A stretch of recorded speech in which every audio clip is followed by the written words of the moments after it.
घंटागाड्यांच्या भ्रष्टाचार प्रकरणी आयुक्तांनी भेट नाकारली। महानगरपालिकेतील घंटागाड्यांच्या भ्रष्टाचाराच्या तक्रार मांडण्यासाठी समाजसेविका संगीताताई बिराजदार यांनी आज आयुक्त सचिन ओंबासे यांची भेट घेण्याचा प्रयत्न केला। मात्र आयुक्त साहेबांच्या अनधिकृत अधिकाऱ्यांनी त्यांना वारंवार फिरवाफिरवी करत ठेवले आणि अखेरीस प्रत्यक्ष भेट घेण्यास नकार दिला। भ्रष्टाचारासंदर्भात गंभीर मुद्दे उपस्थित करण्यासाठी त्या स्वतः आयुक्तांच्या कार्यालयात गेल्या होत्या, परंतु जबाबदार अधिकाऱ्यांच्या या टाळाटाळ वृत्तीमुळे तक्रार मांडण्याची संधीच मिळाली नाही। समाजसेविका बिराजदार ताई यांनी सांगितले की शहरात बेकायदेशीर घंटागाड्यांचा वावर होत आहे।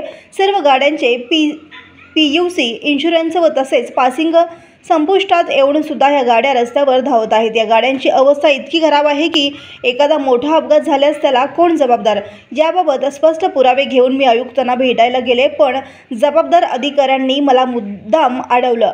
लोकांच्या कराराच्या पैशाचा भ्रष्टाचारात वावर होत असताना प्रशासन गप्प बसत आहे, हे दुर्दैवी आहे। यामुळे नागरिकांमध्ये संताप व्यक्त होत असून महापालिकेत भ्रष्टाचार संबंधी प्रश्न उपस्थित करणे एवढे कठीण का केले जाते, असा सवाल जनतेकडून उपस्थित केला जात आहे।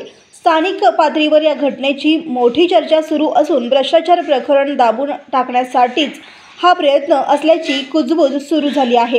आता या प्रकरणी आयुक्तांची भूमिका काय राहते याकडे शहरवासियांचे लक्ष लागले आहे।